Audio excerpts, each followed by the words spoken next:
significant aspect of this Barbault basket heralding a rise in the consciousness of humanity.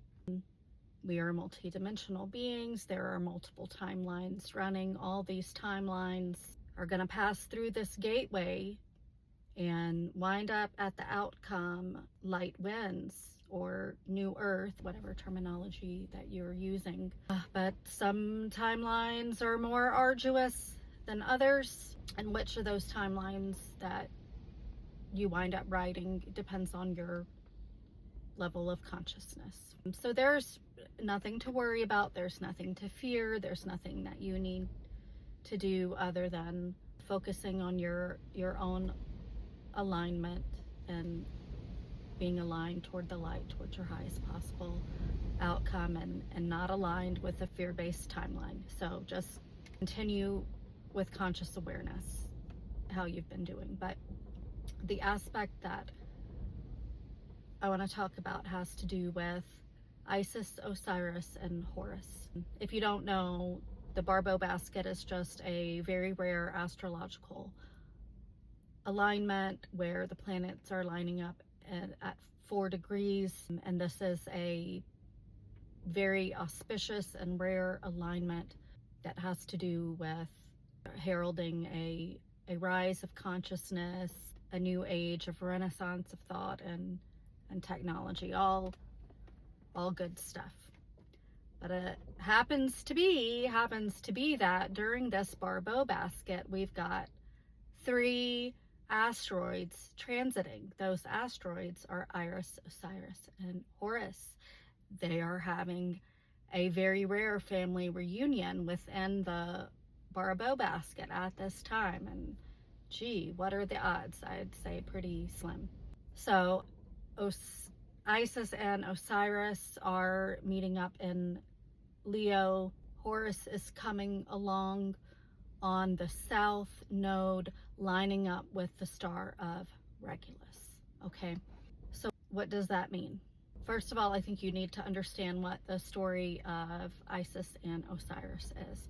Isis and Osiris are divine counterparts, male and female, divine masculine, divine feminine, and they are part of Egyptian mythology.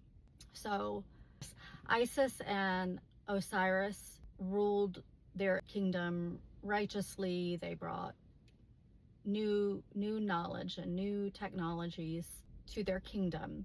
But Osiris had a very jealous brother, Set, and Set set out to kill Osiris.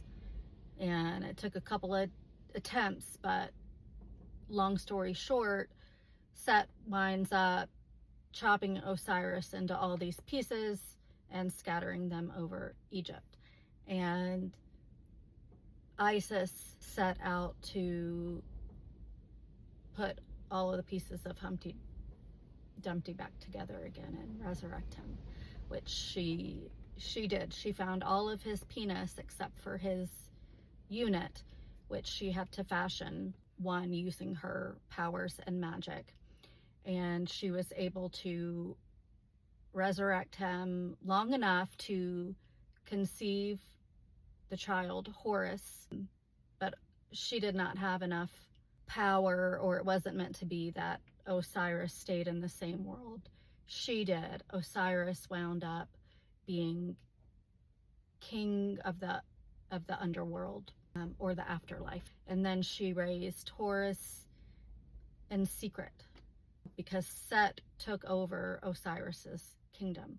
Well, when Horus became of age, he realized his divine lineage and overthrew Set to claim his divine birthright.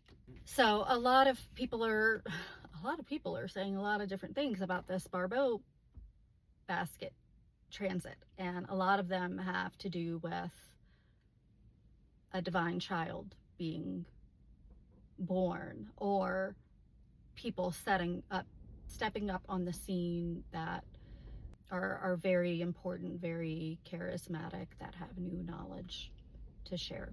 So what we are seeing in the stars, like many divine concepts, there are probably many layers of truth to this. Like, it's probably not one way or the other. It's probably aspects of all of the above.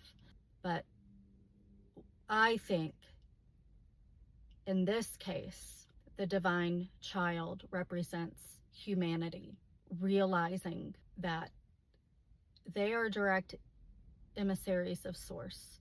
The divine is within humanity, and this transit is about humanity finally realizing their divine heritage and claiming their birthright and claiming their authority to once and for all overthrow these archonic control structures that have been suppressing humanity, but also all of these archonic control structures that have trickled down in our human society and created systems that have suppressed humanity, taken their authority, taken their birthright, and enslaved and oppressed humanity. So I think we are the divine child, realizing our royal lineage and reclaiming our birthright. This is a transit for the collective. Horus, the divine child, rising to reclaim his throne, reclaim his birthright. The significance of him showing up on the south node has to do with karmic release, the release of karmic debt. So the divine child is not showing up for revenge or retaliation. This is about peace and forgiveness and relieving that karmic debt.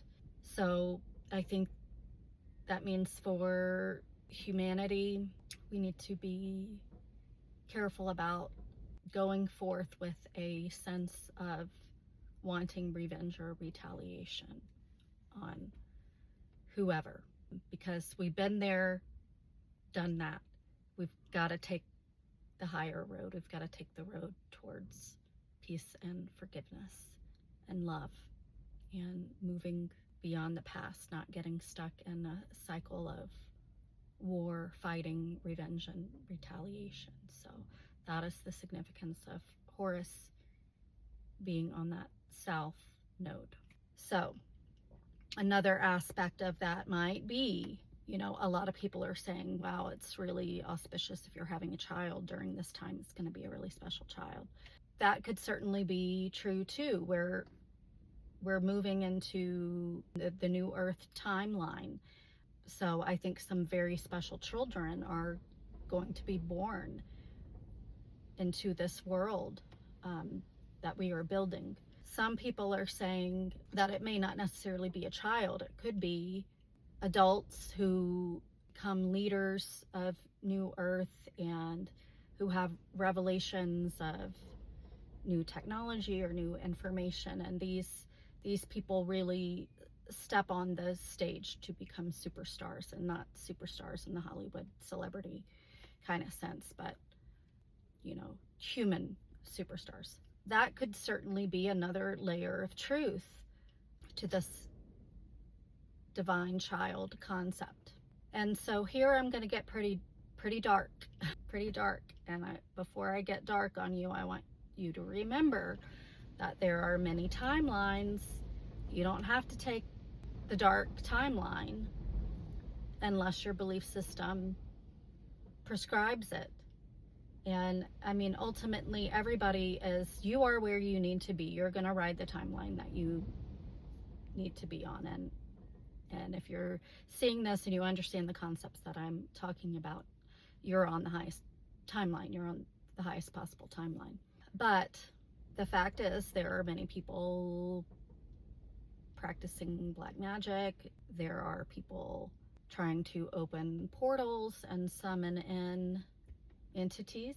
So could it be that the elite, the black magicians, the dark wizards are using this transit and want to summon in something or have an entity come through or a child come through that would, from a Christian perspective, fit the definition of Antichrist.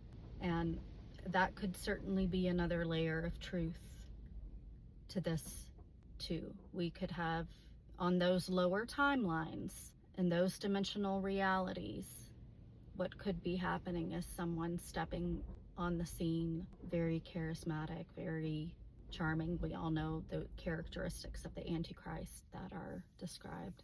That person could be stepping onto the scene, or people may be purposely trying to birth an infant or acquire an infant to carry that consciousness through that timeline. So that is another aspect, that is another layer of truth to consider. And could it be that this has to do with CERN being shut down? Yes, it could absolutely be. They have conducted their rituals or experiments. They're one and the same.